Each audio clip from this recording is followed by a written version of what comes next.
Hey everyone, TNRI here. Today we have a special guest all the way from Pakistan. It's Hadi Mohammad from EzBike, first shared mobility service in Pakistan with two-wheeler electric mopeds. They recently launched in Islamabad and have big plans to expand. Enjoy. Let's know more about you. You were born in Pakistan, yeah, originally? Yeah, I'm from I'm actually half English and half Pakistani originally. Grew up in Pakistan in Islamabad, and then I spent about 20 years living overseas. Went to the States for college, and I did my undergrad and my MBA from there. Spent about 17 years working in banking, mostly in New York. I spent a year or so in Chicago, a couple of years in London, and the last 3 years in Dubai. And then basically was inspired by the startup scene, just the potential for creating impact in emerging markets like Pakistan using technology.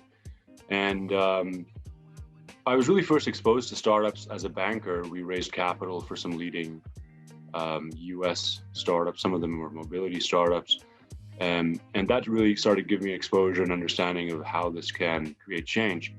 And so I was really lucky because my best friend from school, Moeen, is my co-founder.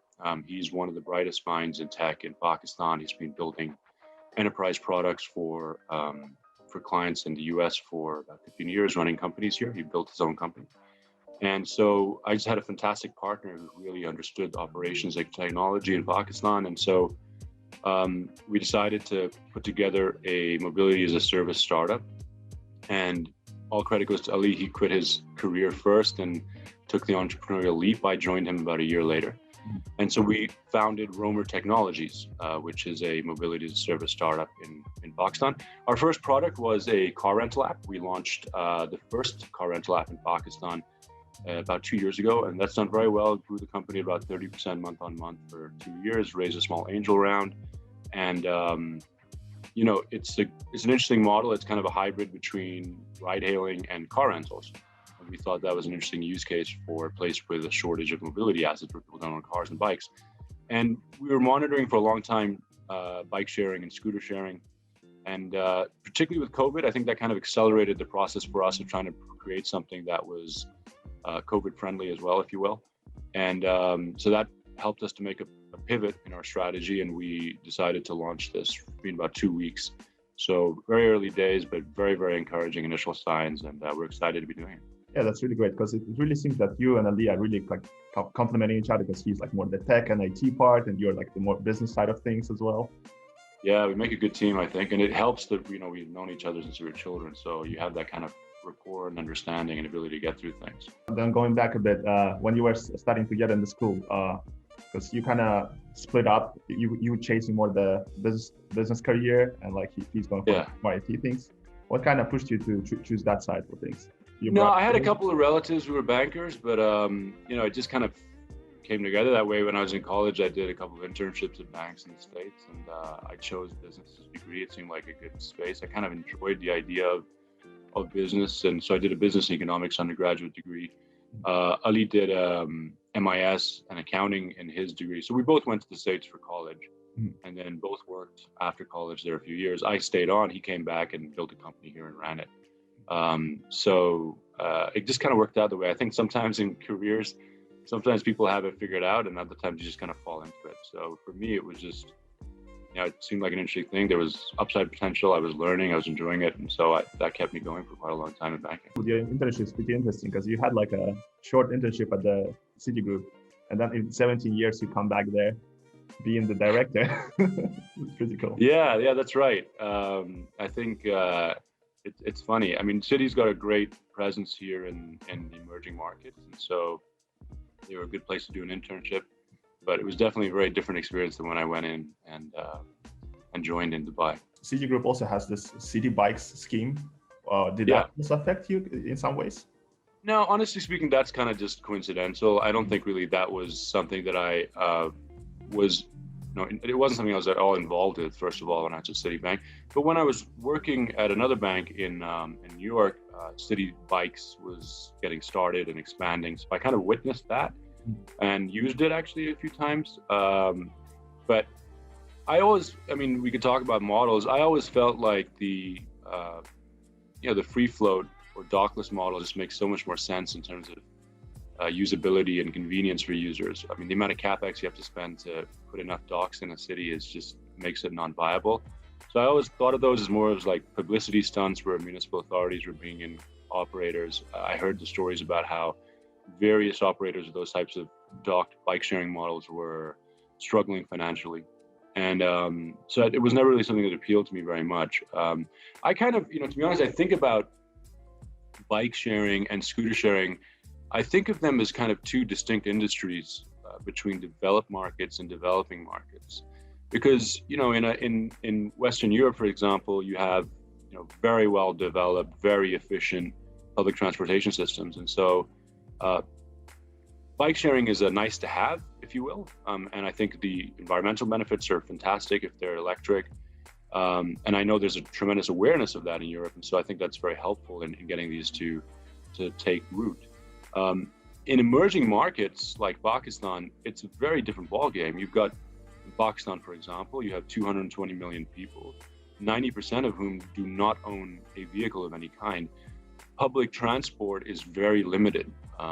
There are, in terms of mass transit created by the government, that's actually not particularly widespread. So what you have is lots of small operators who are running private public transportation systems. Those tend to be very inconvenient. They're overpriced often. And so there's this massive opportunity for the 90% of people who rely upon some form of shared mobility to improve their lives through tech. And that's what ride hailing has done. That's what bike taxis has done. And we feel that the next wave of disruption in mobility is definitely self-drive in the form of bikes that you can share. And we were very inspired by what's been happening in East Asia and in India, where these companies have grown very, very rapidly because there's just such a huge need for it. And based on a couple of weeks of data points, this has really, really taken off very quickly. We've gotten a lot of exposure in Pakistan. The feedback on the street has been tremendously positive. So it's a good indicator that we're right in that thesis. Then are you getting inspiration from companies like Gogora or Uber or something like that, and you want to create something locally in Pakistan then? Look, I think there's a number of mobility companies that have done a good job in emerging markets. Some of the local players, I guess, are more relevant to us. I think the story from an investor standpoint in emerging markets, particularly in Asia, has been that the local players have actually managed to compete with the large international incumbents, which is surprising, right? You'd put your money on Uber blowing everyone away, but that's not what's happened. It's been the reverse. So Careem's a great example of that. They've done a fantastic job building a business in this part of the world. And more recently, bike taxis here in Pakistan have built a business. And the scale is very impressive, right? So ride-hailing companies on the car side, they've gone from zero to about $250 million of annual revenue in Pakistan within the space of 5 years. Bike taxi companies are doing about just short of $50 million a year now, and that's within 3 years. So look, the track record's there. If you can build a good scalable product, there's a tremendous need. There's a huge population that is looking for it. There's $230 billion in consumer spending in Pakistan. There's 80 million people who are urban, 80 million people who are middle class.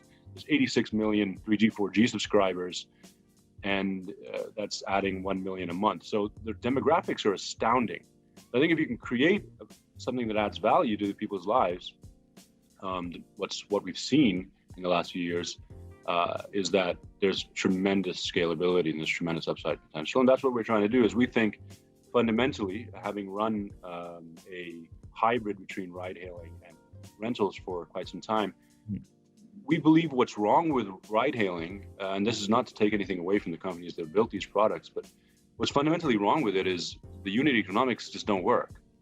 When you have a limited pool of supply, a discrete pool of riders that you need to incentivize to come onto your platform, you end up giving all of your top line to them. And that creates some social impact because you're putting some money into the economy, but you're never going to build a sustainable business, right? Uber loses $1.25 on every ride it completes globally. Uber's never gotten to profitability on a unit economic basis. at all. So there's really a case being made that this doesn't work, right? I get the super app play. That makes sense to me, right? Kareem's positioning himself as a super app now. They're launching all types of products, and they have this loss leader that has gotten them the users, and now they can sell other stuff. That's great and good for them. But if you want to talk about a mobility solution for emerging markets that is going to work, meaning it's going to be a profitable business, it's going to be a business that can deliver value to users, and I would argue more value to users by giving them the ability to drive themselves. I think self-drive is the answer.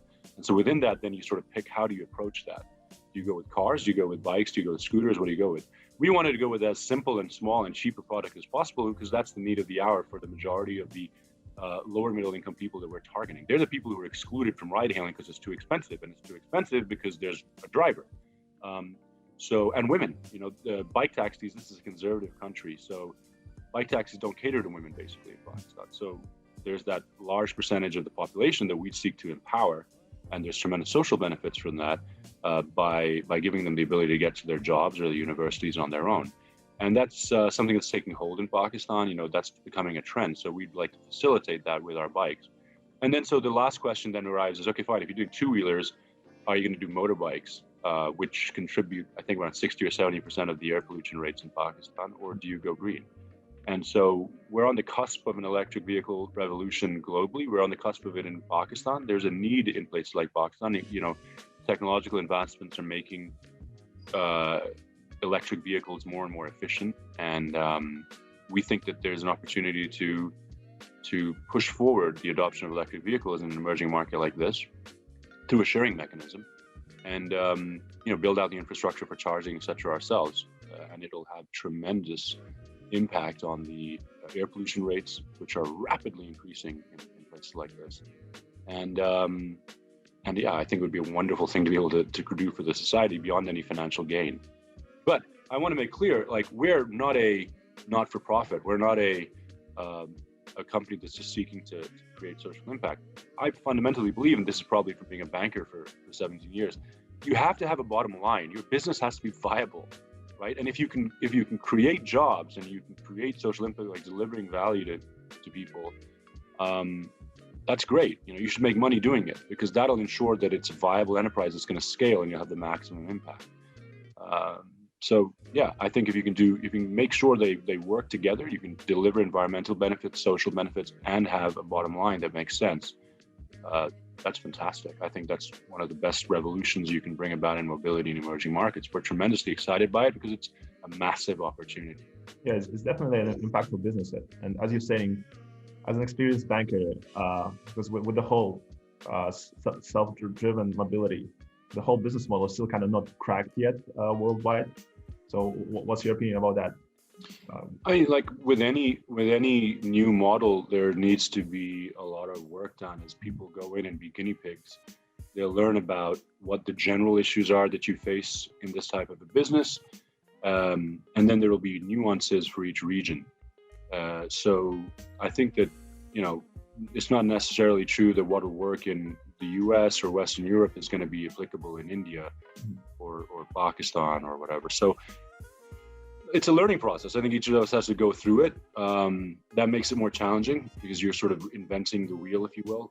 But the first mover advantage is just tremendously attractive. Again, going back to my general point about mobility, the story in Pakistan certainly, and I think this applies generally beyond Pakistan, is that particularly within mobility, the first mover has managed to maintain market share, right? So if it's a local player, they've gone in and deployed bike taxis or ride hailing, whatever. They've managed to do it, and then the international players come in and tried to blow them away with marketing spend, and they've failed. So we think that we have a lot of challenges ahead to figure out, okay, with the operations, the charging infrastructure, the bike technology, maintenance rates, breakage rates, theft rates. Yes, we're the trailblazer in that. However, the benefits for doing that are that you get a first mover advantage. And if you can capture that in Pakistan's largest cities, you're well entrenched, and displacing you is next to impossible. So I think that positions us and our investors very well. Then what are your current plans on the whole expansion? So we'll continue with the two wheelers that we've got. We'll probably tweak the model as we go. What we have right now is a Chinese model, which we are getting assembled in Pakistan. It's conceivable that we will reverse engineer more and more of those components so that we're building most of the bike here with third-party partners. And so we're working on prototypes right now for that. So we may make subtle changes to the fleet as a result of that. But I think our focus remains the same, as we want to take a very cheap, very basic, very safe two-wheeler electric bike to the market and expand it across this massive country as quickly as possible. So we'll look to deploy around 2,000 to 2,500 electric bikes in Islamabad, Lahore, and then Karachi over the next year. And we are currently looking at our mix of financing to make that happen. So right now we're in pilot phase, and it's good. We're getting a lot of learning from that, and that positions us where towards the end of the year we can sort of pull the trigger on a rapid deployment of bikes. That's what we're going to look to do. Once we've done that, do we introduce higher end because we see a demand for that? Do we come up with a four-wheeler solution at some point? Do we try to cross-sell other products? That's obviously open, but you've got to acquire the users with a product that adds value to them first. So I think that's all our focus is for the time being. How is it with the user adoption then? Because as being the first mover, it's been viral. Mm-hmm. This has been the largest launch of a startup in Pakistan's history by a long shot. Mm-hmm. It's all over the news media. The concept really resonates with people. For your average Pakistani, buying a car or a bike is a tremendous financial commitment that they're trying to figure out, and not having it is a huge problem in their lives, right? So I think the concept of being able to have a third party take care of that investment for them and just have assets deployed around the street that they can use really does resonate with people. And then the social benefits, the environmental benefits have also generated a lot of interest. So we've had sort of on a national level with the press, etc., we've had a very, very exciting amount of coverage, and that's ongoing. And then more importantly, I guess, our utilization rates that we had modeled in the first launch, it's actually turned out to be the case that we're doing 2 to 3 times that in the first few weeks of operation. We're just running a pilot. We're not marketing it. It's not with a sharing system. You obviously need to have as many bikes as you can get in that area of operation, because then it becomes useful. So we don't have that many yet. We're just starting, but it's still getting used 2 to 3 times what we'd anticipated. So that's very encouraging.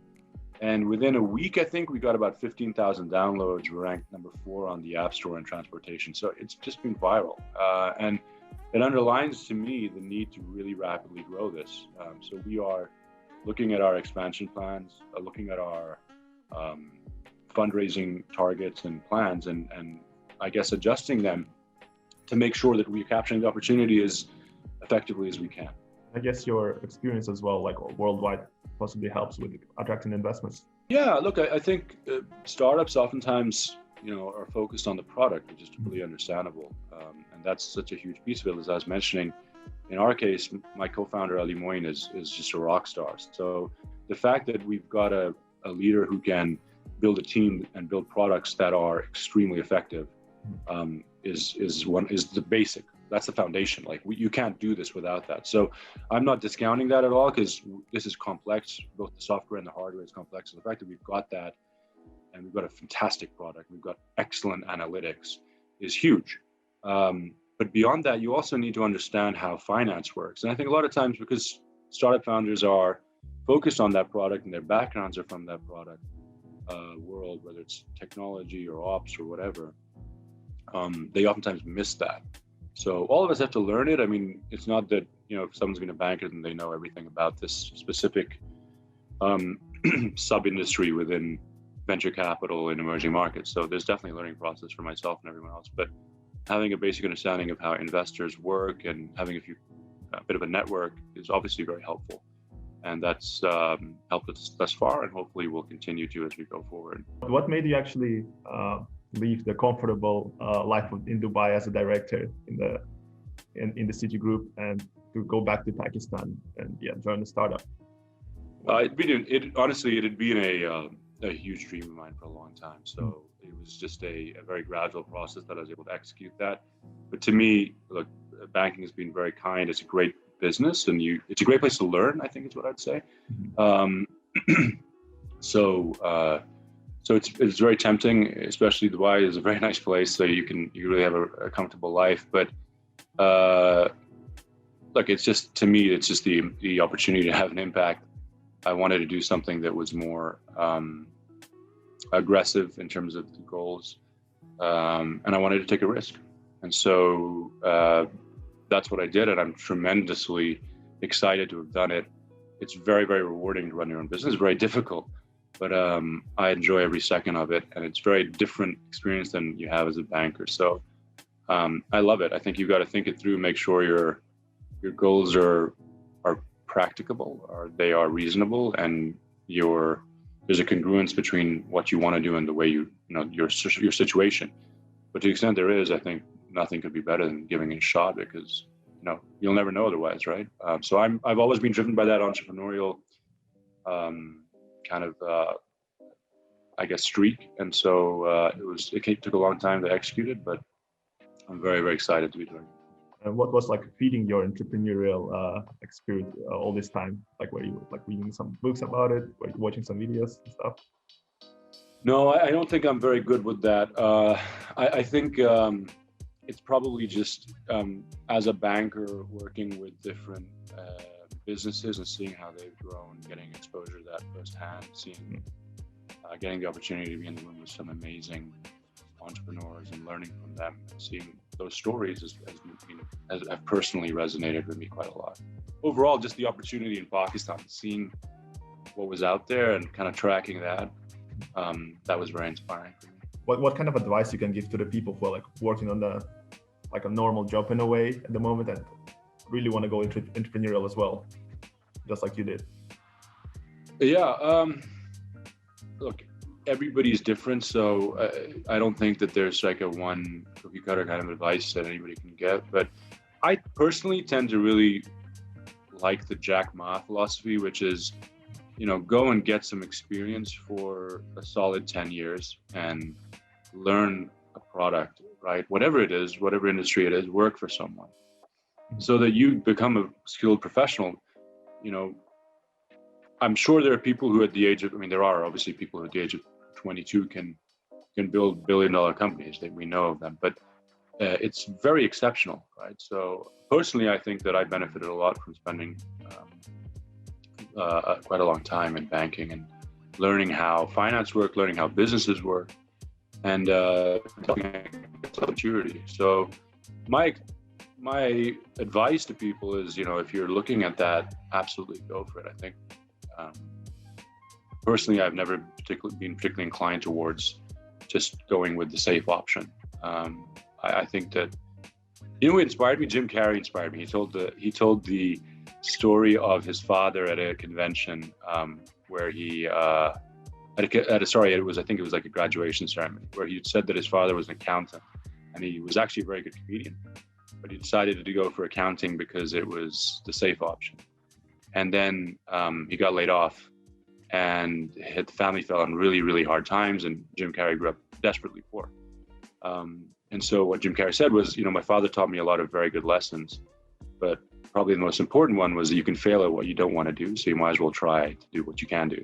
I found that very inspiring, and I think anybody who feels that way, you should go for it. But remember, it's not all just roses, right? You got to be very, very thoughtful about what you're trying to do, what your goals are. Be very honest with yourself and your family about what that means. It takes time. It's tough. So you need to have the financial security. You need to have the support from family. You need to have the plans worked out. I wouldn't say a plan B. I think it's good to just go all in. Oftentimes what people try to do is they try to run a career and a entrepreneurial venture. I think that's a mistake. I think you just have to go all in. You got to jump. And once you've jumped, you'll be able to perform better. But don't jump until you know what your plans are and you have an understanding of where you're going to land. and you have the right, you know, setup to get through it. And then as a last question, how much do you bench? I don't bench anything at all. I don't even go to the gym. Believe me, I've got I've got 3 kids that they're wonderful, and they keep me very busy. So if I'm benching anything, it's one of my babies. Yeah, I suppose earlier in my life I worked out a bit, but that's kind of it's tough to find the time between running a business, running a family. Thank you for watching. That was really great interview. More to come, but don't forget to check out the other ones on the channel and like and subscribe. And as usual, TNRI out.